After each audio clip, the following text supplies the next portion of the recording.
Well, hello there. Hi, everybody. You can see us. Isn't this Yay! exciting? We are alive. We're not just two robots talking behind a microphone. We're a robot. I mean, we could be an AI, both of us. Just, very A very, intelligent one from. very intelligent AI. Hmm. Mm, But it's not true. So don't believe us, please. We are humans. good stuff. um, Hi, everybody. Welcome to our new version of the podcast. This is to all the to all the films we judged before. I know these are movies. To all the films we judged before. yes, I am Katie, and that is Lily Kay. not Troy Baker. I know we Wait, are hang on on. Troy's channel, but I'm not Troy Baker. You were pointing at the right direction at the first Oh, time. so are you on this side? Yeah, I am. Because you're over here for me. Oh well. So this is something new, which But also the same. but also the same indeed. Obviously, this is going to be released on Relator, which is Troy Baker's channel, and we are very honored to be a part of it with our podcast and to get picked up by them. But you will still be able to listen to us as a podcast version on the Yep. same channel that we had so far. So yeah. If you don't know us, let's introduce ourselves again. Katie, Yeah. please tell us Me about first? yourself. Okay. Yes. Hi, I'm Katie. I am, how do I describe myself? I'm a person who has a degree in film and is also just really passionate about films and TV. TV is kind of more my thing, if I'm being really honest. Um, yeah, I just really like talking about movies and stuff. One could say too much, which is why There's we no have a such thing. podcast now. There's no such thing as talking too much about movies and TV, Katie. Just Some would disagree. ah, they are at the wrong place. I'm sorry. Yes, and I am Lily Kay. I am a movie buff since I can remember, basically. I've worked on a few movies as well as an extra. You can say that I was the Sean Bean of extras because I always die in everything. Fun. Um, and I am also an artist and do other stuff as well. But mostly, I just love talking about movies and watching them and TV and everything movie related, really. Yeah. Oh, yeah. I should probably point out that I have experience also working within the film and television industries. I've done a couple of small runner jobs on a couple of things, uh, most notably Scrap Kings, which you can watch on Quest. Uh, Woo! but yeah, I have experience within this industry and also have just sort of been a bit obsessed with it for many, many moons now. Yes. So Yeah.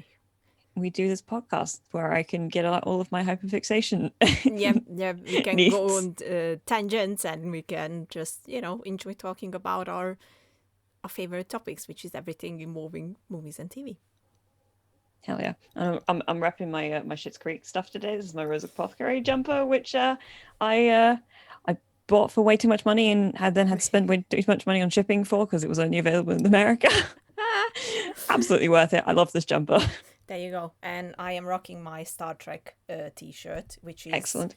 it's just beautiful. And the back is even more beautiful because it has the Space, the Final Frontier, the whole Love it. monologue on it. So I kind of love it. And Star Trek Discovery just came back. I am very happy. And the first episode was freaking phenomenal. So, we are off to a good start with it again Good stuff. every time. And today we decided that in order for you guys to get us know a little bit better, we are going to list our top 5 favorite movies. Yeah, Woo! very exciting. I do want to clarify something with you when we start off with. Yes. I have you listed these actually in order? Yeah. Because I don't know if that would technically be possible for me. Because the list changes so often. I picked 5 movies that I love a lot and would often refer to as my favorite movies. I don't really know if I would actually be able to call one a number one. I have them in a list that is numbered, Okay. but I would say don't hold me to this numbering. Fair enough. Fair enough. Put it out there like that. Yeah, that's fine. How would you describe something being a favorite movie? Oh, well, they kind of exist in different parts of my brain because I have some favorite movies that I love because they're like technically brilliant, like narrative wise and like filmmaking wise. Yeah. And then I have some favorite movies that I just, just mean a lot to me on an emotional level, or like they meant something to me in the past, or what, et cetera, et cetera. So, but I think my list kind of goes through all of those, which is nice. I've got a mixture of things that I love because they're like technically brilliant. I've got a couple of things that I love because they spoke to me on an emotional level as an audience member, Yep. Plus, I just actually think they're good. Fair deal. Fair deal. Yeah, I think a favorite movie for me comes down to, can I rewatch it? Will I enjoy it the same if I rewatch it? Did it move me emotionally?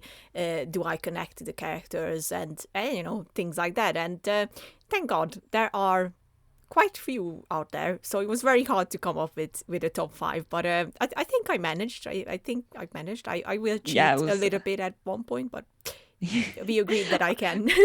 I allowed this. It's fine. All of the movies on my list I have seen multiple times, so I think that's a good mark of a good favorite movie. Good. Then let's start with number 5. Number 5 on my list is starting off with, we've talked about this before, but I've got a big love for indie movies. Yes. And I try to seek them out as much as I can because I like indie dramas and comedies because I think they're oftentimes better than stuff you get in Hollywood, especially for those sort of genres that they don't really make Hollywood versions of anymore, like the romantic comedies or what have you. So this movie is a movie called The Way Back, which I have spoken to lots of other people before, and I recommend to everybody as much as I can. Yep. You seem like you recognized it, so that's a good start. It stars Sam Rockwell and Steve Carell is in it, but he's like the worst. Duncan, on a scale of 1 to 10, what do you think you are? A 6. I think you're a 3. But like in a good way. Yep. Toni Collette is in there, and I mean, the cast is just generally incredible, and it's just this really sweet story about this kid who it's a kind of coming of age story thing where this kid goes on holiday with his mum and his new stepdad and his daughter to this like little beachside town, and his stepfather, who plays brilliantly by Steve Carell, is just, he's the worst. I mean, he really hates the fucking guy.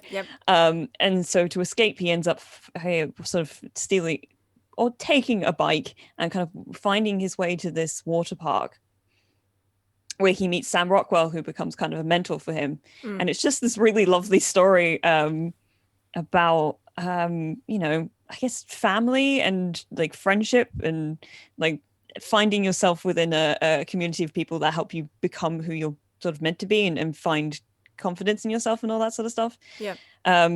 It's brilliantly written by Jim Rash, which is one of the reasons why I think it's so good. He also has a small role in the movie. It's very funny. This movie was recommended to me by my mom a little while ago when I was kind of going through and being like, I really like these indie movies. She goes, oh, there's this great movie that's like set in a water park that you should watch. And I was like, okay. And I've now watched it several times and I bought it on DVD so I could just like have it. I just think it kind of encapsulates everything I love about those indie movies, where it's like it's personal and sweet and small enough to be like, I think indie movies do a better job of being more intimate with their stories, and it means that I find it means that you can get more out of them, and the characters are often richer and much more relatable and etc. etc. Oh, I agree. I love The Way Back. It was one of those movies that it was, as you said, it's just so sweet, and it's it's just so heartwarming. I could connect with the characters. Everyone was amazing in it. So it's always something that I can turn to if I just want to have a good time, basically. Yeah. So I love that choice, Katie. I It gotta is- say. Yeah, it is definitely one I would go to if I wanted cheering up. I'm just kidding. That wasn't even my best stuff. Come on. I think we should just move on to your number 5. Oh, yes. Well, it's also something that I mentioned many times previously. And if you know me, you know that I have a big obsession with Korean movies and Korean filmmaking. And that obsession comes from Train to Busan, which is my number 5. It is easily the best zombie movie out there. It's not just a mindless killing spree and not just, zombies eating people and then some people turning bad and blah, blah, blah. It has a heart and soul, and it truly delves deep into how human nature can change in a situation like this. The cast is amazing. The story is not just exciting and full of action, but it's also full of heart, and we can actually see the characters changing and evolving with a new world order coming in. Yo Gong, who's the main character, is just so good in it that but really everyone is so good in it that it's hard to even describe how much I love this movie. I think I saw it ever since it came out in 2016. I think I saw it like at least 50 times now. I'm at that point, and I just love it so much that if I just want to watch something, so something is just going in the background, I will just put this on, and I end up watching it again because I always plan to just do something else and just listen to it, but nope, I just end up going back to my TV and just watching it all over again. It's a fantastic movie, and I did recommend it before, but I just cannot stop recommending it because it's on top of making films for me, at least. I'm suddenly curious because I never actually checked this. Is it on anything that I can? I think it's on Prime.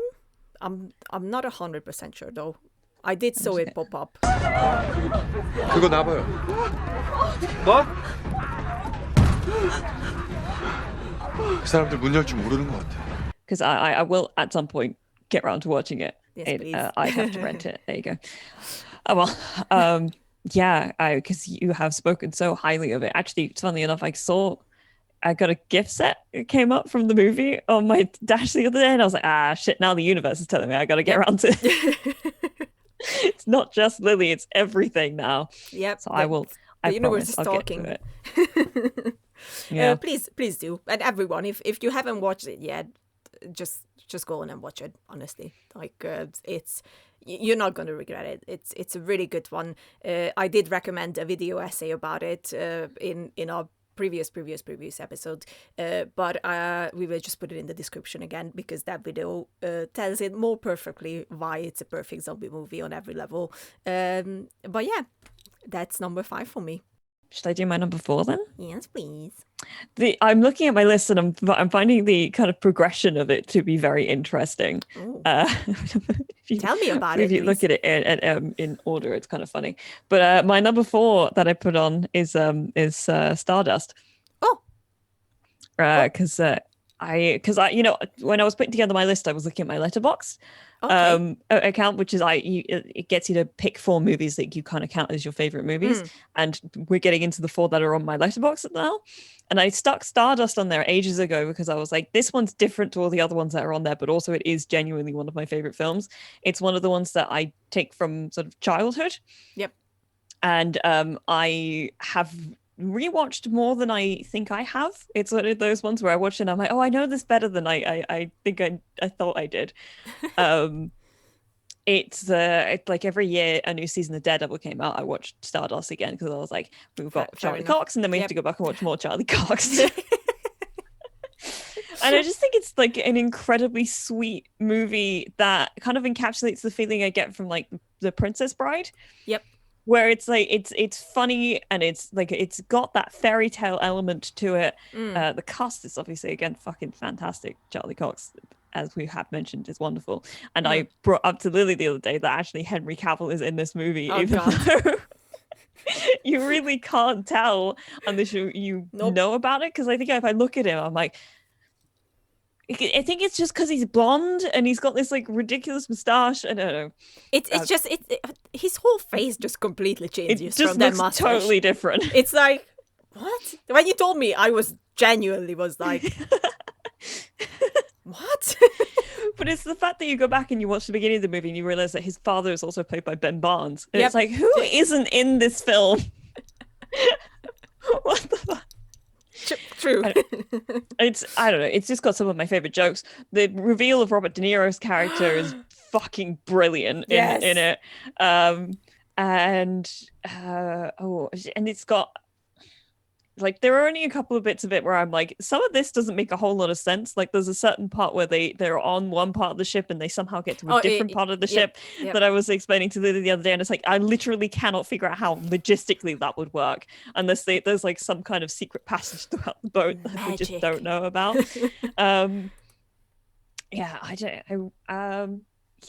It is just one of those ones I take from childhood. I'm like, I've loved this movie for a very long time and I will go back to it regularly. I may actually go back to it this weekend because I haven't watched it in a while. And now I miss it. I mean, fair enough. Like, it's once again such a heartwarming little movie. I remember when it came out, and I went and watched it with my dad. My dad watches everything. Like, it doesn't matter. He's gonna watch it, even if he doesn't like it. And even he was like, he's very judgy when it comes to movies. Like, he has a certain type of genre that he really likes, and even he was like, this was fun. Which is a high praise from him. And I was it's genuinely just such a sweet movie again. Like, everyone is great in it. We're moving away from sweet movies as we go up from here for me. Okay, gotcha. And I'm it's just not also, like, I wanted to put out, like, I've got a couple of very sweet movies that are about like good people and like love and all this sort of stuff. And then we got some other stuff because I have range.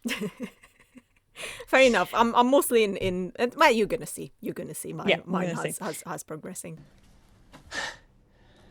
So that went well, I thought.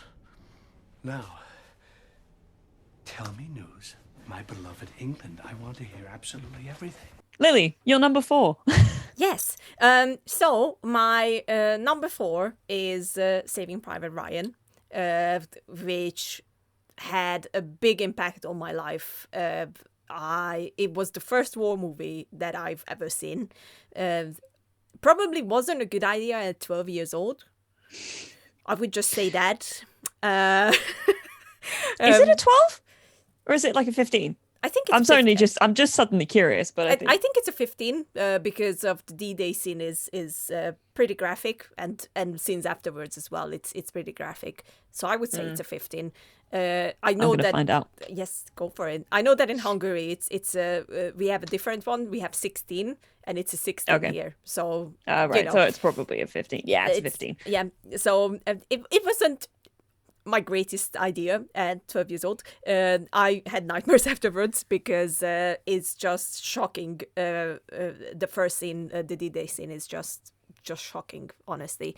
But it is described as one of the best representations of the horrors of D-Day, and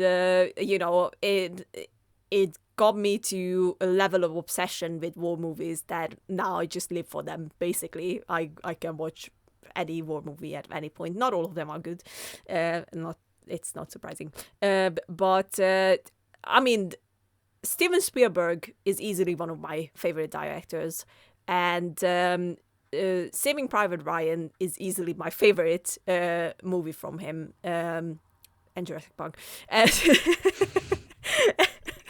And I'm just shamelessly plugging in other movies as well. It's just,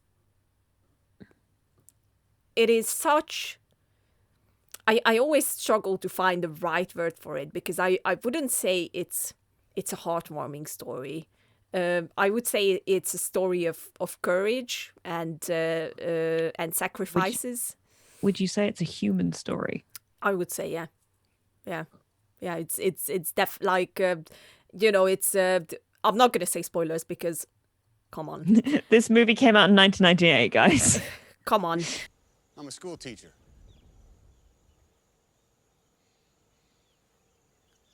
I teach English composition. So I have two very, very heartbreaking scenes that always get me. One is Doc's death when he dies in the movie, and after that, Tom Hanks has that big high school teacher speech, and it's just so heartbreaking and uplifting at the same time because he was willing to go further, and Giovanni Ribisi as the Doc is just a top-notch acting, honestly, on every level. That scene always gets to me, and it always shows the real horrors of war, as these people are humans and they have human emotions, and it's heartbreaking to see how it changed lives and how it's affected lives. And the other scene that always gets me is when Matt Damon's Ryan, Private Ryan, finds out that all of his brothers are dead.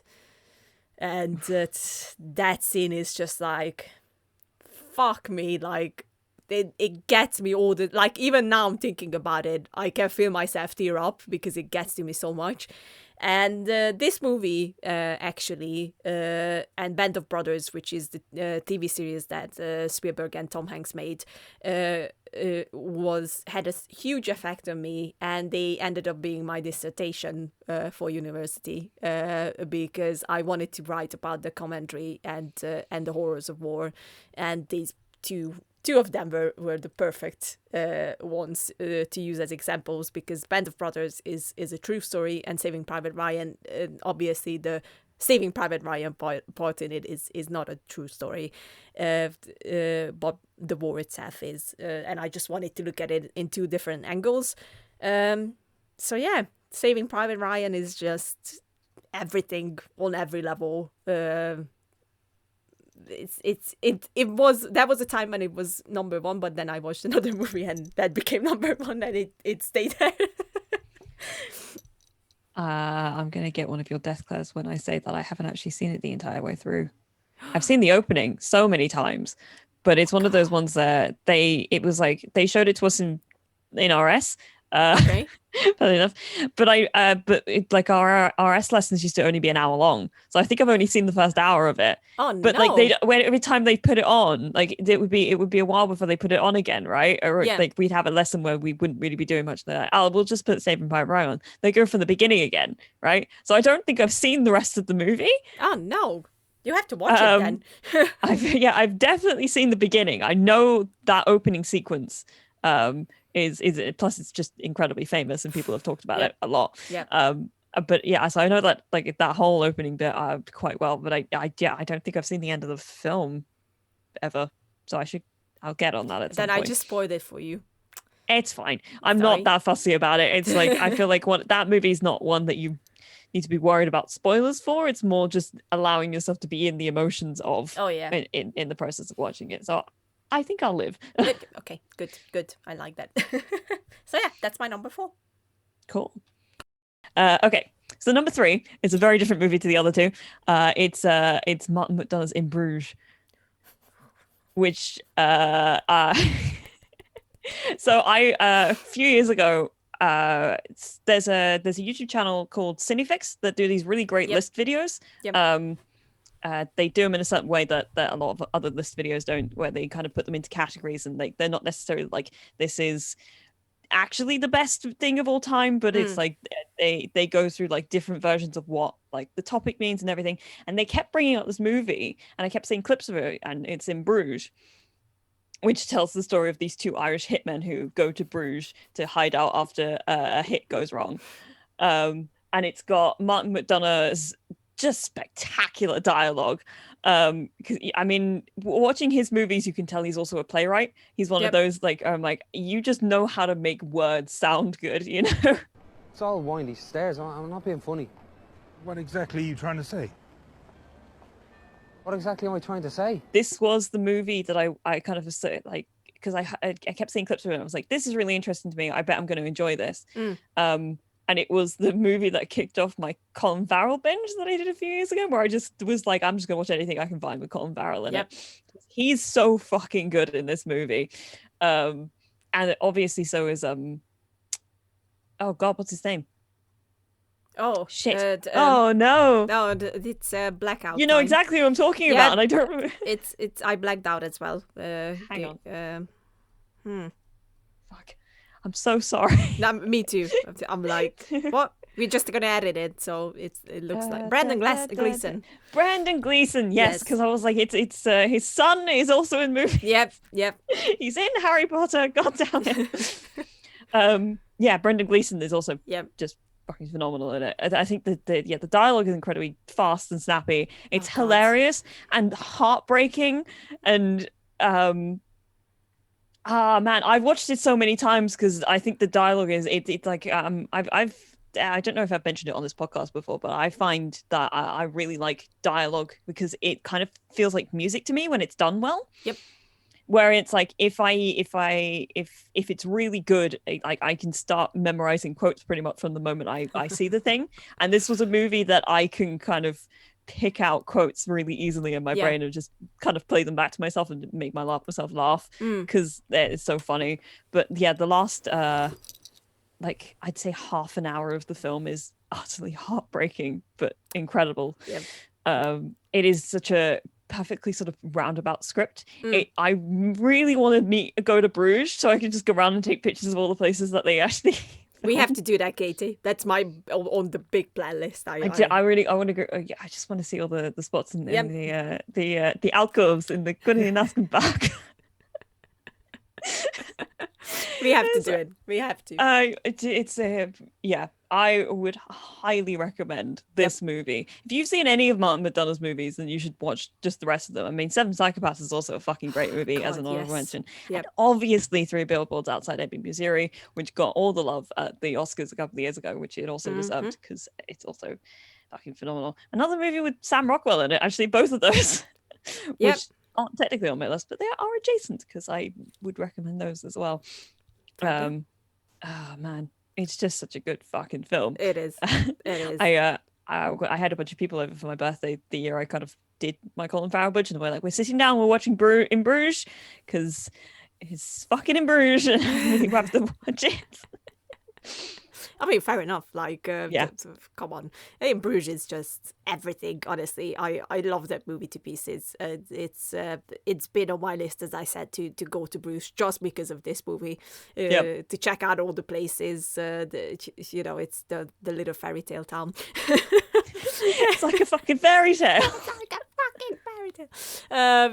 It's just honestly so well done on every level. That's what I always look in for a movie, and this has everything down for it. Come on, freaking Ralph Fiennes is just amazing. Ralph Fiennes is so good, fucking funny. He and Brendan Gleeson have one of my favorite just in movie conversations. Near the end of the film in the cafe. I won't do it because there is a lot of intense amount of swearing in it. Not that I usually mind that, but this is our first episode, and I feel like we should let people in slowly. But yeah, it's just I love that movie. I love all Martin McDonagh movies, if I'm honest. Like big, just an Irish boy, man. We love our Irish writers. You know, I do a little bit of pride from my Irish side of the family. I mean, you should be. So yeah, I agree. I love that choice. Again, you have so many good choices. God damn it. I've got good taste. It's weird. No. Well, yeah, but good. It's good that we are doing a movie podcast.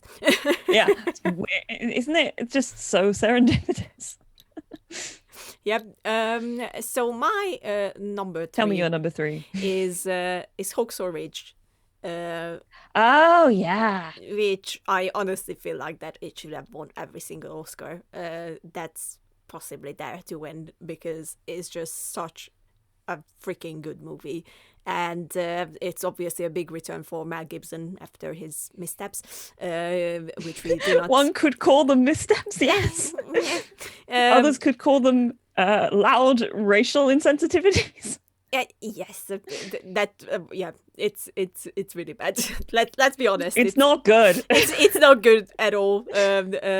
But I will admit, this is a great movie. It's a fucking amazing movie.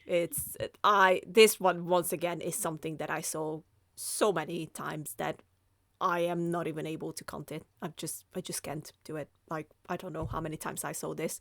I just randomly pick it out and just watch it because I love everything about it. I love Andrew Garfield in it. I love Vince Vaughn in it. I love Sam. Oh God, Sam. I wanted to say Sam Rockwell, but it's not Sam so Rockwell. much of this. We just talked about him too many times. Not Sam. It will come to me. I'm getting it. Thank you. And it's just it's a true story. Like, let's just put it out there. It's about Worthington. Thank you. It's about Desmond Doss, who was a real life World War II hero, and his belief was that because of his fate, he cannot touch any weapons, but he still wanted to take part in the war and help others, help his fellow comrades, and he had to go through so much because of his beliefs and his fate, but in the end, he was able to go to the war, and he did save so many lives that it's unbelievable. And obviously he got all the highest rankings and everything out of it, which is just well deserved. And I would highly recommend reading the book about him, which goes by the same title, I believe, Hacksaw Ridge, as well. It's just unbelievable what this man was able to do. And I'm not a religious person, but I think this movie, knowing that it's truly is a true story, it just proves to me that faith can take you a long way, because he kept praying on the field that please God, let me save one more, and just kept going until he just wasn't able to do anymore. But it's how they decided to make this movie, how they put it together, how the acting went, how the dialogues were in it. It's just everything was so beautifully put together, music-wise, cinematography-wise, characters-wise. Just everything was perfectly done in it. And I haven't felt this strongly about a war movie ever since Saving Private Ryan. Help me get one more. But Hacksaw Ridge is just chef's kiss. Chef's kiss. Yeah, I watched Hacksaw Ridge a few years ago, because we've spoken a little bit about this before, but war movies aren't usually my jam. Yep. But I have seen a few that I've really enjoyed, and that is one of them. I think because it really took a different perspective on the whole thing, because it wasn't about the violence, it was about like healing people. Like he was like one of the only true conscientious objectors who was actually allowed to practice what he preached, basically, because there's like the whole thing in it where he has to prove that he genuinely doesn't want to touch a gun because of his faith and not because he's like a coward or whatever. And I mean, Andrew Garfield is fucking phenomenal in it, and it is genuinely a very beautiful film to look at as well. And the entire sequence near the end that you spoke about, where he's like, "Just let me save one more," is stunning. I'm pretty sure I cried during it. It's been a while since I've watched it, but I'm pretty sure I did cry during it. I always cry at that part. Yeah, it was one of those ones that I watched it not really knowing really anything about it, and not really caring either, because it was like I sat down and I watched it with my family. It was just like a movie that they'd picked up, and I like, my dad loves war movies, so it's like, we'll watch this with dad because he'll enjoy this. And I got a lot more out of it than I expected to. I would absolutely recommend watching that. I'm gonna boost up Lily's recommendation there. It's a heavy one, but it's very good. Yeah, it is. It is a heavy one, most definitely. And for me as well, it was an accident that I watched it because I remember I was up in our capital, Budapest, and I just had a free afternoon, and I just didn't know what to watch. I first watched Matt Damon's The Great Wall, which we do not talk about, and then I was like, okay, I still have time, you know. What should I do? Should I watch another one? And then Home Stories just popped up, and I was like, oh, I heard about this movie. I might watch it. And then I just went in and I watched it, and it was the best decision of my life. I'm not gonna lie. I'm like so in love with that movie. Still to this day. Nice when you can find a movie and it kind of you kind of go, oh, this looks interesting, and then suddenly you're like, well, shit, that may be the best thing I've ever seen. Yep. You know, it just really takes you by surprise, because there is something really nice about being able to go into something with no expectations and be go, oh fuck, okay, that was amazing. Yep. I like being surprised by movies. That's I think it's a rare but great feeling when you can find something you go, this is excellent. I'm glad that I have found this diamond in the rough. Yep, most definitely. So yeah. Home Story it is for me for the number 3. And we are at the top 2, Katie. Good stuff. I am so excited to hear yours. Yeah. Well, I feel like one of them you're going to know. Oh. But it's not. Yeah, I'm going to do a different one first. My number 2 is it's Fight Club. Oh, yeah. Fight Club's really one of those really weird movies where if like I heard like some dude tell me that his favorite movie was Fight Club, I'd be like, why? I'm watching you. You have to explain to me exactly why Fight Club is your favorite movie, because I need to understand that you understood this movie properly. Fight Club was one of those movies that I had, like, it was one of those ones that's talked about a lot, but I didn't really know anything about it. Like, I was like, they fight each other in it, right? I don't know what the hell fuck this movie is. So I finally sat down to watch it after, like, I've got this weird, like, long and storied history with this movie where I once was in a chat room with a bunch of people, and I was like 14 at the time. Okay. And they basically brought up Fight Club, and I was like, I haven't seen it. And I basically was like, I'm not going to watch it because I was 14, and I have this like weird thing in my head where I was like, I didn't want to watch movies before I was the age rating that they were. Like I did not want to watch 18 movies before I was 18, right? Fair enough. For a while. It didn't stick like that. I started watching 18s when I was around 17, so there you go. I'm crazy, look at me. But like I basically I can't remember exactly what happened, but like the chat suddenly turned and they kicked me out because apparently I was being really obnoxious about the fact that I didn't want to watch Fight Club. And I was like, I just don't want to watch it yet, all right? Like 14, and I'm like, I don't want to watch Fight Club. I'm 14. That movie's an 18. I don't think I would have gotten enough out of it at that time either. Probably watching not. it was one of those movies that I kind of sat down and was like, okay, I'm going to finally watch Fight Club, because people talk a lot about Fight Club, but I don't know anything about it. And I in the midst of watching it, the first thing I was like, oh, okay, there's a whole thing about insomnia in here that I didn't know about. But I was halfway through watching it before I had to go downstairs to dinner. And I mentioned to my family that I was watching it, and my mom turned to me and was like, oh, have you figured it out yet? And I was like, figured what out? I just had, because I had no idea there's any kind of twist in this movie. So when I came upstairs, when the twist happened, I don't want to spoil it, because that's the thing. I really want people to go into this movie knowing very little about it as possible if they haven't seen it, because I think it's the best way to do it. But when it happened, I literally was like, it was one of those movies I sat up and was like just dead-eyed at the screen for the last third of it, because I was like, what the fuck is happening? It was like the best sort of emotional response I could have gotten out of that film. I was so full of adrenaline for like the entire last part of the movie. It's like, I think part of the reason I love it so much is the like emotional response it got out of me the first time I saw it. And then I had the great pleasure of being able to study it for my last year of A-levels. It was like one of our movies that we got to look at, and I was like, the Lord is blessing me, and I'm very grateful for it. Even if somehow in my last exam I managed to get a D. We won't go into that. I don't know why. I think they just couldn't deal with my opinions on the fact that Fight Club is a satire on toxic masculinity. It is. It is. It is. If you can't see the homoeroticism in that entire movie, then you're just not watching it properly. It is not about two dudes. It's not about like, glorifying fighting. It's a very heavy satire. What do you want me to do? You just want me to hit you? Come on, do me this one favor. Why? I just think it's brilliant. I think Finches. It's the movie I think that made me realize that Fincher is the genius. Basically, he became one of my favorite directors. Yeah. And it's the movie that meant I wanted to go and watch everything else that he had done. Yep. Afterwards. And it's like I watched it at exactly the right time. You know.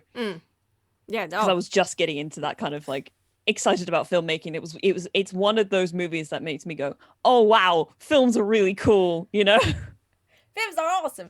Yeah, I'm not surprised, honestly. Like, if you want to watch really, really good movies, classics, cult movies, Fight Club is definitely one of them. Like, just freaking go and watch it. What are you doing with your life if you haven't seen Fight Club? Honestly, I love that movie. I do find it hard to watch it multiple times, but it's I think it's mostly because it's a very heavy movie in theme, and you know, it's I do go back to it, but it's like I would say it every 2 years. I just go back to it and watch it again. Yeah, I've seen it a good few times at this point. I like like I said, I'm gonna keep bringing up dialogue because I really like it when dialogue is good. When dialogue is bad, it's like one of the things I really get stuck on. Yeah. Like a movie can have really good plot and terrible dialogue, and I won't like it, right? Or I'm like, why are people just saying dumb shit? Or it frustrates me, you know. And I understand. yeah. But it's got such like a unique set of dialogue in it, does. and like the way that they use this voiceover, and I think Edward Norton is fucking phenomenal in it. I know people talk about Brad Pitt a lot, and he is brilliant in this movie, but I think Edward Norton gets kind of glossed over when people talk about like the performances, because I think he's a freaking standout in this film. Oh God, he is. I am Daddy's man. angry fist. Yep, it's okay. Yeah, But I is, agree. and obviously Helena Bonham Carter is also fucking amazing. When is she not? Like, let's be Yes, honest. this is true. Okay, I love your second. I gotta say, you have so many good choices. I just see that's why So we do do a you. film podcast. I just haven't seen at least two of them. And now there's gonna be another that you haven't seen. So my number 2 is, this is my cheating part. Okay. I say excuse me, but I don't feel like it's cheating, and I will explain it to you why. So my number 2 is the new trilogy of Planet of the Apes, The Rise, Dawn, and War for the Planet of the Apes. Right behind you as well. It is. It's the book about it. It's the book. Okay. Yes, but I have a little Caesar There you go. as well. So I love this movie. All 3 of them. I could rank them in the trilogy as well. But I would also say that it's the perfect trilogy for me, because it starts off with obviously getting to know Caesar, who is our main character and played beautifully by Andy Serkis, who's just a master of mocap. Out of the blood and carnage of the past, a world found upon faith and understanding. And it's the emotions, everything, the way he studied chimpanzees and apes is just, it's so much devotion, and I live for it, and I'm here for it, and yes, please, more.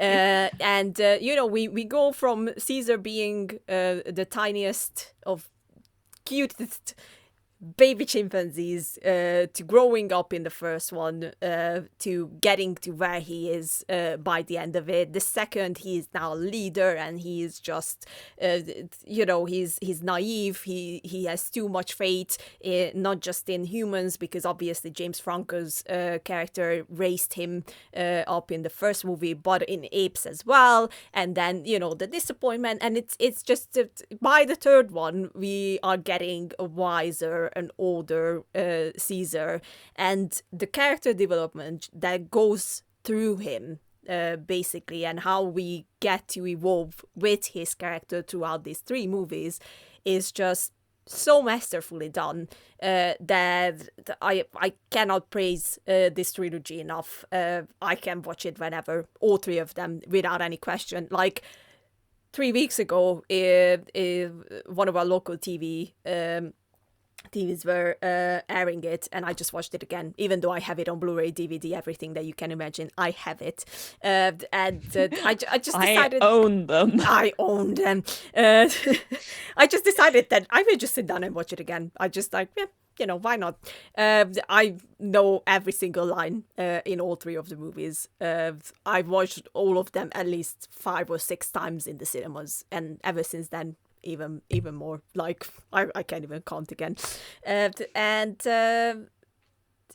The thought process that went behind these movies, the story, it's just unbelievably good for me. Obviously Matt Reeves is a big part of it. The first one he only just wrote, but the second and third movies he also directed as well. And to be honest with you, I think I already mentioned this before, but I only have faith in the new Batman movie because he is the director. And I was like, and Andy Serkis is there as well. So I was like, yep, now I have faith in you guys. Otherwise I wouldn't. But with Matt Reeves and Andy Serkis, I'm like, I was trying to remember who Andy Serkis is playing in the new Batman friend. again, and I got there in the end, and I was like, no, he's not playing Penguin because Colin Farrell's playing Penguin, and he looks just like a different person. Yep, he mental. doesn't look like himself. It's Nope. insane. Like I was like, I looked at the picture and I was like, I genuinely can't see him. Nope, you cannot. Like I know it's him, but I can't actually see him in this image. Yep. It's insane. It's amazing. Yeah. I think we have at least 2 of them on DVD. So I will get to them. Like, I know I can, in my head, I'm like, 2 of them are definitely downstairs. I don't know if we have all 3. If we do, then great. But if not, then I could just fucking find it somewhere. It probably won't be too much at this point. The great thing about DVDs is that they're very cheap nowadays when they're out for a few years. Yeah, that's very true. So that's my number 2 because number 1 is pretty easy to guess if you know me. But yeah, it's just perfect on every level for me. And I know that one of the criticism with the Planet of the Apes movies is that the human characters are not that greatly made up and created as the apes in the movie. But to be fair, it's not about them. It's about Caesar and it's about the apes. And I also do not believe that they are not as good as the ape characters, especially Woody Harrelson in the third movie. Love Woody Harrelson. He's just, like, as always, Woody is always great. Gary Oldman in the second one is like, just I just wish he would have been in there more. But other than that, the naming conventions for those 3 movies are very funny to me. It's the fact that they're called The Rise of the Planet of the Apes, The Dawn of the Planet of the Apes. What's the other one? War. Rise, Dawn. War. That's it. War of the Planet but of the Apes. Once you watch them, you understand why. Sure. There's a good it's reason. Just the fact that there's like so much of title to them, which really cracks me up. We love big titles. I do, at least. we love big titles on this podcast. Yes. Welcome to all the movies you judged before. Yep, done. So, Katie, my number 1. I am so excited. I think I know.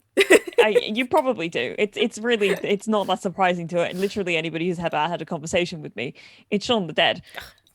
I knew it.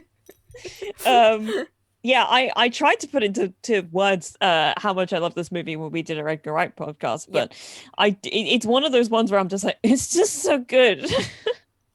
it's just really good. Yep. I think I've seen this movie more than most. I think the only movies I've probably watched more than this are ones that I used to watch as a kid. So things like Toy Story or Toy Story is kind of the one that's really coming to mind at the moment. Fair enough. Toy Story was one of those movies that in my house where it was just on a lot because it was one of those ones my brother used to watch all the time. So I just know the first 2 Toy Story movies incredibly well. Honorable mention there, Toy Story. Both, There you go. all three of them. I've Yep. never seen I've only seen the third one in the cinema. I haven't watched it since. I Oh. don't think I could do it. It's too emotionally taxing for me. Yes, it's I the most loved it. emotional one. Yeah, I just don't think I could watch it again. yeah, I can understand. But this isn't about Toy Story. This is about Shaun the Dead, Shaun of the which Dead. really is one of. I think it is actually my favorite movie of all time. Like, I know I said I probably wouldn't shift any these things could put shifting around a lot. Yep. Shaun the Dead is kind of like, it's solidly in there when people are like, "What's your favorite movie?" I'm like, "Well, one of them's Shaun the Dead, but there are other ones." Yeah, this again, it's like me with Fight Club. This movie, I watched it at exactly the right time, around the time I was really getting into like studying film and getting excited about what filmmaking was. Yep. And it's just like a perfect example of how to make a movie. Oh, yep. Where it's like the script is on point, the plotting is incredible. Like, I mean, they have all the stuff to do with like the speech that Ed gives to Sean in the pub, which basically foreshadows the entire movie, and the fact that it is genuinely funny and sweet and sad, and I love everybody's performances in it. I Yep. love the fact that Sean cries pretty much like every 5 minutes within the film because there's just so much shit going on. Yep. It's really funny listening to the commentaries and being so on Peg sitting there with Ed Grant being like, Jesus Christ, I cry a lot in this movie, don't I? It's like, yes, there's Yep. a lot happening. We understand. It's okay. Yep. Yeah, boy! It is vital that you stay in your homes, make no attempt to reach loved ones, and avoid all physical contact. I think it's so beautifully detailed in like all of its Oh yeah. like having all the stuff that goes on in the background that kind of plays off later, and like which means that all the mise en scène is just like, so detailed and thought out. One of my favorite bits is looking at, there's like a poster in their house the night that Liz breaks up with Sean, and he and Ed get wrecked, and he starts doing like DJ stuff. There's like a little poster for like Sean Riley Smiley. Oh, yeah, which yeah. is like his or is it just Sean Smiley, or it's something along those lines, but like that's his DJ name, and like that's the detail that you know, it's so that you know that he has done this before for like a living. And the reason why he has all the records, and oh man, I mean, there are so many things like when people will like talk about stuff and I'm like, oh, that's the thing in Shaun the Dead, or like I'll hear music and I'm like, that's in Shaun the Dead. Like I can't listen to Ghost Town without being like, that's the movie, that's the song that opens Shaun the Dead. Yep, that's true. And plus you can see all the like things that Edgar Wright is obviously so excited about when it comes to filmmaking, like the entire like title sequence with all the people kind of nodding along to I don't know what the song is called, but it's a very good song. Yeah, it's not gonna come to me either. I honestly, off the top of my head, I wouldn't know what it was called, but I know it when I hear it. It's one of those kind of songs. It really is. Yeah, and I just think it's the beginning of what would become the Cornetto trilogy. And I've done multiple essays on it, and I can the probably podcast. write and the podcast. I will just at any point, anytime, I will like sit down and just watch it with people and be like, here's the thing you should pay attention to. Look at this thing. Look at all these things that you can see, like that will pay off later, and this will pay off later, and isn't that funny? And oh god, I just think it's fucking genius of film. Yep. And it's also why it's my favorite of the Cornetto trilogy, even though I have said this before, but I'll say it again. Yeah, done. I kind of figured that it's gonna be Shaun of the Dead. I mean, like I said, anybody who had a conversation with me about any kind of movies knows that this is one of my favorite movies of all time. Look, rightfully so. Like we talked about it in our Edgar Wright episode, so I'm not gonna get into it too much. But literally, I have this literally sitting right in front of me. There it is. Like, we love Edgar I don't Wright. have the funky box one where it's got all the different. This is just one box where it's got fine. all in there. I don't. I just saw it. I was like, oh, Cornetto trilogy. Boop, pick it up. Done. Yeah, I love the fact that it's referred to as a rom-com because that really makes me laugh. Because it's a zombie romantic comedy. It's great. Yep. And there's only one other movie that I feel like has done zombie romantic comedy, and it's a movie called Life After Beth, which is actually an indie film in the American indie sort of scene, which I really recommend because it's completely different from this movie, but it also Yeah, the Dainty Ham one. Yep. Aubrey Plaza is his girlfriend, and she dies, and then she suddenly comes back to life. And it's just that movie is such a slow burn. It is. And it's not that long. It's like an hour and a half or something. And I remember watching it being like, this is going very slowly. And then like the last half hour happens, and you're like, Jesus Christ. All right. Yeah. Okay, but what about Warm Bodies?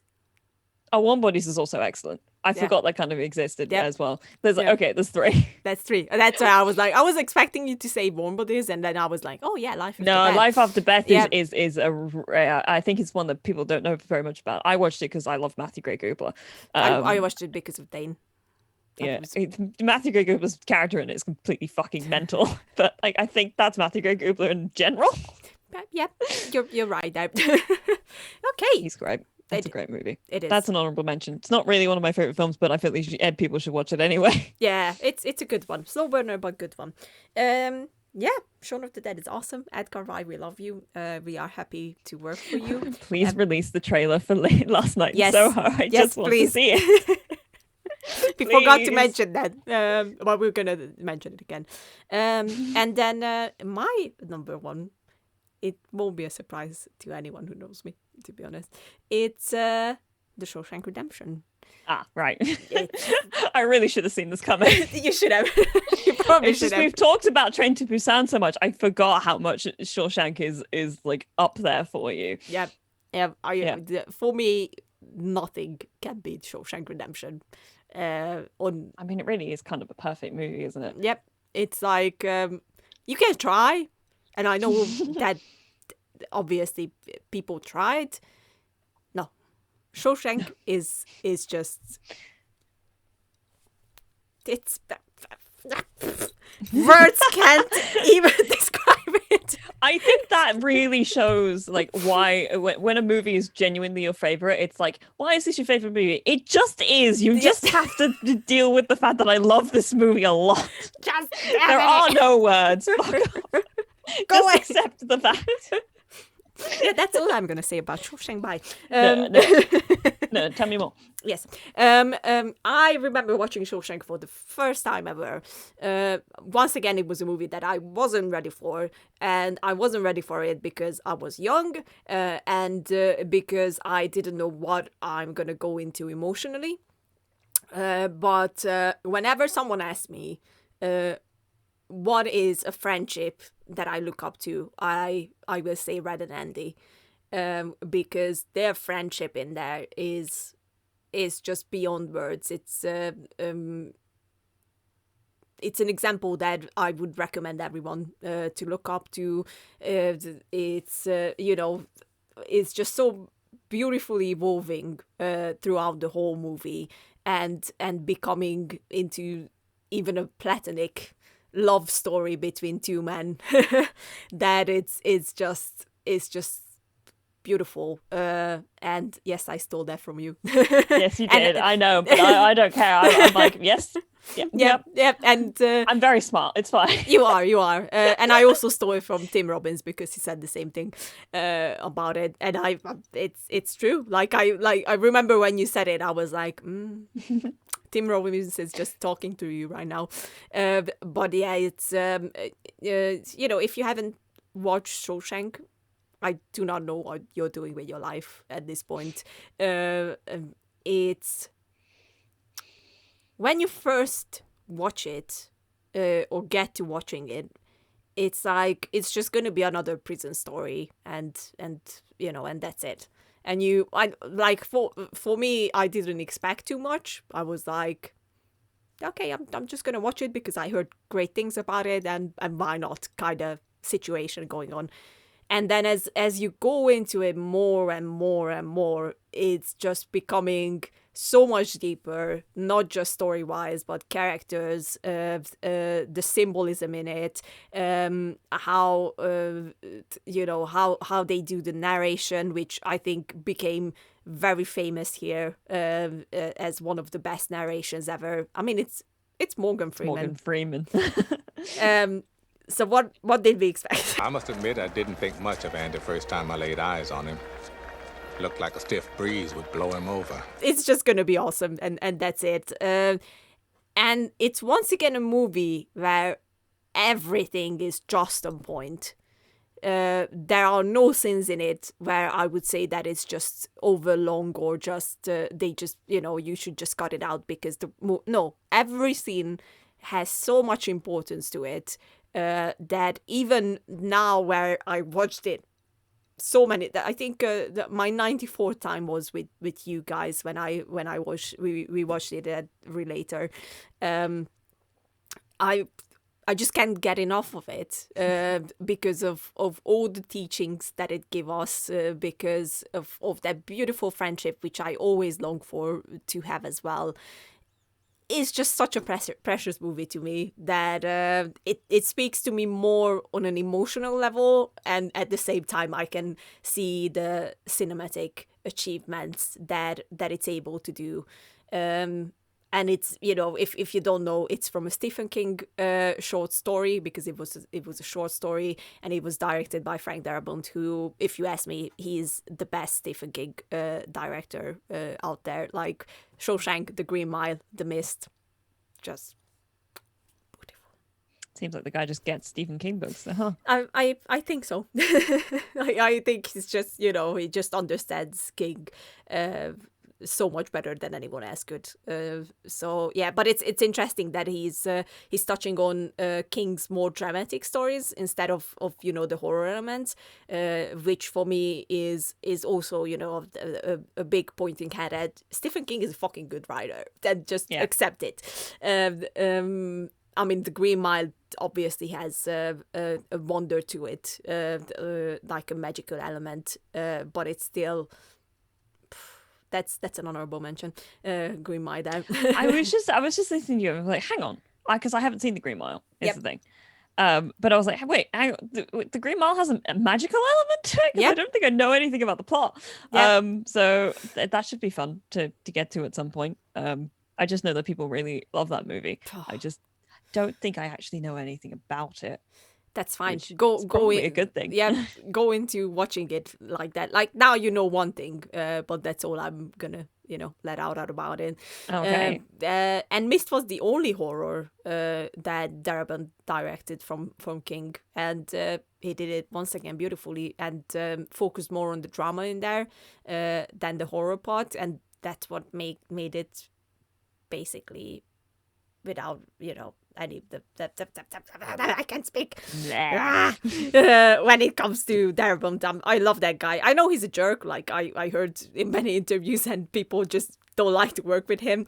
But he's kind of a genius when it comes to filmmaking. Like I cannot deny that. Why is that always the way when they're like, oh, this guy, yeah, he's an asshole, but he also makes great movies, and I'm like, why? Why? I don't know. I wish you. I had an answer. I honestly wish I had an. Maybe they are just so much in their word that human communications for them. Yeah, is but just... it's like that shouldn't be an excuse. I know. Just don't be a dick. Yeah, I mean yes, you're right. I know you're right, but he's this genius. Done. That I said what I said. Yeah, I'm not sure I agree. I'm on board with the idea we should let go of people's sins just because they're talented. Oh no, definitely not. I'm just joking around like an idiot. I am. No, it's not okay that he's a jerk, obviously. Yeah, but it doesn't take away from the fact that he's doing fantastic movies. Okay. Yeah, I mean, I had the pleasure of being able to sit down and sort of be on screen to be the one taken to see Shawshank, and it was it really is just one of those movies where you kind of watch it and go, there is nothing wrong with this, is there? Yeah, like there's just nothing wrong with it. Mm-mm. It's a truly wonderful movie that it has a lot of heart in it. And yeah, like I said, like you said, like Tim Robbins said, it is a love story between these two dudes. Yep. In the most beautiful and like way possible. And I like the fact that it's a movie that is a platonic love story, and it doesn't talk down on the fact that the love between them is platonic. It's never like less than because it's not romantic, which I love when movies and TV and whatnot treat friendships as important as any other kind of relationship, because I think you get into this area where I like a lot where people are like, oh, but if it means this much to these people, they must be in love. It's like, yes, okay, maybe they are in love, but it doesn't necessarily mean that they're in romantic love. Yeah. And that doesn't mean it means anything less because of it. Oh yeah, I love platonic love stories when they're done well. I think they're like, oh, I agree. Yep. Chef's kiss. Chef's kiss. For a long time, I was in the belief that true friendships are born during war, because that just gives such a connection between two people, or even more. Shared trauma. Honestly, from seeing movies like Saving Private Ryan and Band of Brothers and Hacksaw Ridge and so many other examples out there, I was in that belief for such a long time, and then Shawshank came along, and I realized that it's true and it's not true at the same time, because true friendships can be formed at the most curious places and times, and it's just amazing. I think I always longed for friendship like Red and Andy has. It was always a goal to be able to be close as to a person like that. It's just finding intimacy like that is very rare, but it's a very beautiful thing, especially when it's portrayed properly. Oh yeah, just like whenever I see it, I'm like, yes. Good stuff. Yeah, it just warms your soul. It really does. Yeah. Do you want to do, because I hope you didn't mind, well, I pulled out my phone because I wanted to get my letterbox up, because I've got a whole list of like indie movies that I really love, which I kind of want to put on as like honorable mentions. So I've got like there's a movie called Drinking Buddies, which I think is wonderful. But hang on, I'm going to forget the guy's name. Joe Swanberg does these very specific type of movies where he does, it's all improv. So they come up with like a rough idea of what the story is going to be, and they have like an outline of like, here's what the scene is going to look like, but the dialogue is all up to you guys. Nice. And it's a really great, it's one of there are very few sort of films I feel like work in that way, because like I find sometimes improv comedy to be very much like, how disgusting can you be within like 5 minutes? It's like, all right guys, but this is like there's like an element of awkwardness to it that feels very authentic, because kind of it is, plus it's all about it's about like male and female friendships and like the relationship between Jake Johnson's character and Olivia Wilde, and they both work in this brewery in I can't remember where it's set now, but they have like they're very close friends, and then but the fun thing about the movie is the fact that because it's set in a brewery, a beer brewery, I can't say the word brewery, I can't either, really so difficult. I don't even try. They are drinking throughout the entire movie. Every time they're actually drinking beer, they're actually drinking beer. So there's like an element of them actually getting drunk within the film, which is quite entertaining to watch. But I think it's a really sweet movie. It's one of those ones where I kind of lay down on the sofa and I just watch the whole thing and let it wash over me. And I think it's incredibly sweet. I haven't seen this one. This is the first one. I think it's a solid 90-minute movie. Okay. In and out, done. I think Jake Johnson is fucking phenomenal. I love watching Jake Johnson in anything. Like, he does a lot of indie movies, and every time I'm like, there's another one? Yes. I take you. So I think he's great. There's a movie called The Road Within, which I also love very dearly. It's so indie. I don't think it actually has a DVD release in our region. I had to find it some way. I think you can buy it on Amazon, like as a thing. I'm not sure exactly, but Robert Sheehan plays this guy. He has a severe form of Tourette's. And after his mother dies, he ends up going to this facility. It's like a hospital. It's not really a hospital. It's a weird thing. They don't spend very much time there anyway. He hang on, I'm gonna make sure I get this right. Yeah, Zoe Kravitz, who I accidentally I was trying to refer to Zoe Kazra the other day. When we talked about it. This actually is Zoe Kravitz. It is. And Dev Patel, kind of all steal a car and escape because he wants to go and scatter his mother's ashes at the ocean. Yep. And it's just a lovely movie. Robert Sheen is fucking phenomenal in it. Oh, he is. Dev Patel is also incredible. Yep. So is Zoe. They're all fucking incredible in it. Yep. Like, I only have like a couple of issues with it where I feel like the ending is a bit weird in the way that it tries to end, and it feels a bit awkward in places. Yeah. But it is genuinely just a lovely movie. It is. I think it was like adapted from a German film or something like that. I think so. I think the original was like a German movie that they kind of took and they adapted it into American little thing. Yeah.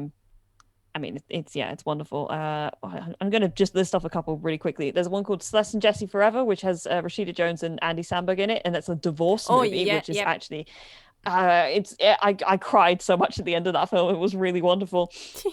There's a movie called Short Term 12, which I recommend to pretty much fucking everybody. It's Brie Larson before she was in Room. Yep.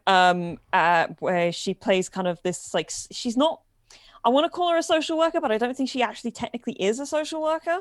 But she kind of takes on this role as she looks after these kids who come to this place that's known as Short Term 12. Yep. They often come from like damaged homes and whatnot. They need somewhere to stay, like in between maybe going somewhere else or going back home when it becomes safe again or what have you. Yep. But she's got like her own trauma and stuff in it. She's fucking phenomenal in that movie. It is, I mean, it's a hard watch, but it's really fucking good. It is. I mentioned that Miss Sunshine last time on one of our last episodes. Yeah. Which I'll always recommend again and again. Safety Not Guaranteed. Yep. Another one with Jake Johnson in it. Yep. Also, Colin Trevorrow's one of his first movies. Yeah. It's a wonderful film. Obvious Child is great. That is what's her name? Hang on. Jenny Slate. Yep. It's a story about her basically getting an abortion, but it's genuinely very lovely and sweet. Trust me. And then Crazy Stupid Love, which I mentioned to you the other day, which is I up there as one of my favorite romantic comedies of all time. It's also one of the movies where I'm like, why I really want Ryan Gosling to do more comedy films. Yeah. He's so funny. He is. Like he's obviously an excellent dramatic actor, but his comedic timing is brilliant. That's true. And I you know, because I sent you the scene, but there's a scene, like, I think I would call it like the end of Act 2 going into Act 3, which is it's a masterpiece. And what else have I got? I mean, yeah, there's also, I think last one I mentioned is a movie called Laggies, which has a different title in different places. I think it's called Laggies over here. It's called something else in other places. You'll find it if you Google it. Okay. But it's Keira Knightley. I know you said it was Natalie Portman, but it's Keira Knightley. Okay. It's Keira Knightley. It's also got Sam Rockwell in it. Sam Rockwell she is plays, everywhere. she plays this sort of 28-year-old sort of woman who is in this long-term relationship, and I think she knows that her boyfriend is either going to propose or he's just proposed. Okay. And she finds herself in this place where she's like, I don't really know where I'm going with my life. So she lies to everyone around her and tells them that she's like going on like this like conference thing, when really she's just sort of running away. And she ends up staying with this teenager that she meets outside of a shop who asks her to like buy beer for her. And that's where she meets Sam Rockwell, who's this like the teenager is played by Grace Moretz. I think I heard about this. Yeah, but I never watched it. I think it's a really lovely little film. Basically, it's on my list. I will definitely watch it. Yeah, like I said, it's got a different name in some places. If you can't find it under the name Laggies, I'd just Google it and find the other name for it, because you might be able to find it under that name instead. Yeah, it was directed by the late Lynn Shelton, who unfortunately passed away very recently. But yeah, if you can find it, I recommend that one as well. Those are just some of the indie movies that I love very dearly. Would arguably be on my like favorite movie list, but they're like slightly lower down. But they're ones that I'm like, hey, you want some movies to watch? I got a ton. Here you go. Watch these. Okay, I like your honorable mentions. I will have a few as well. And also, I will tell you that. Do you know that in The Green Mile, Sam Rockwell is one of the main characters? My God, Sam Rockwell's all over these lists. Yeah, that's how I got to know Sam Rockwell. So, like, if you haven't watched it, that's the reason why. Go and watch Sam Rockwell's entire filmography. Just do it. Okay, honorable mentions. There are a few movies that I left out because they are in the top 10, but not in the top 5. One of them is Moon, directed by Duncan Jones, and it also features Sam Rockwell. If you haven't watched that movie, go and watch it. It's a slow burn. It's mind bending. It's awesome. I will say, don't expect Moon to be a plot twisty movie. It really doesn't have even when you find out a certain thing in the movie, it doesn't have a second twist, which is kind of what let it down for me because I was expecting more from it when I watched it. Come on. But I'm because I don't want anybody else to go into it and then be disappointed because they expected something that it wasn't. Because I think what it is very good, but the fact that I had expectations for what I thought it was going to be, and it was like, oh, okay, this is just it. Yeah, so it's you don't always need plot twist and things like that. No, but it's just the fact that when people talked about it, I thought it was a plot twisty movie. I didn't know anything about it. It didn't have a plot twist in it. I was like, oh, okay, yeah. Sure. When I went and watched it, I literally watched it because of Sam Rockwell, and that's it. So I didn't know anything about it. He is very good in it. He's amazing in it. He's always amazing in everything. Let's be honest. So that's one of them. The other one is an Irish movie, which I truly adore. And once again, I only watched it because I had my usual horror week, and I was just looking for something to watch because I just watch everything that's horror, and that's how I found Grabbers, which is. Actually, it's a horror comedy, and it's so fucking funny by the end that I just couldn't stop laughing at it. And I'm curious. I've not heard of this movie before. It's amazing. The solution that they come up with at the end is how to defeat the monsters, because it's a monster movie. It's just the funniest thing that you can find. Honestly, this movie is a gem. He's Northern Irish. No, yeah, the director for it. Yep. So Grabbers is definitely on the list. And then my favorite Wes Craven movie is Red Eye with Cillian Murphy and Rachel McAdams. It's an airplane thriller kind of movie. And Cillian Murphy is always amazing in everything, but I think this is where I fall in love with him completely. Red Eye one? Oh, here it is. Found it. Yep. I mean, you've sold me with just... yeah, that's a good cast. Oh, Brian Cox is in here as well. Yep.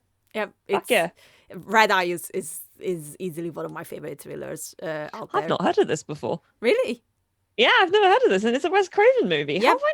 How has this missed me? I don't know, but if you haven't seen it, just watch it. Honestly. I mean, it looks great. I'm already intrigued.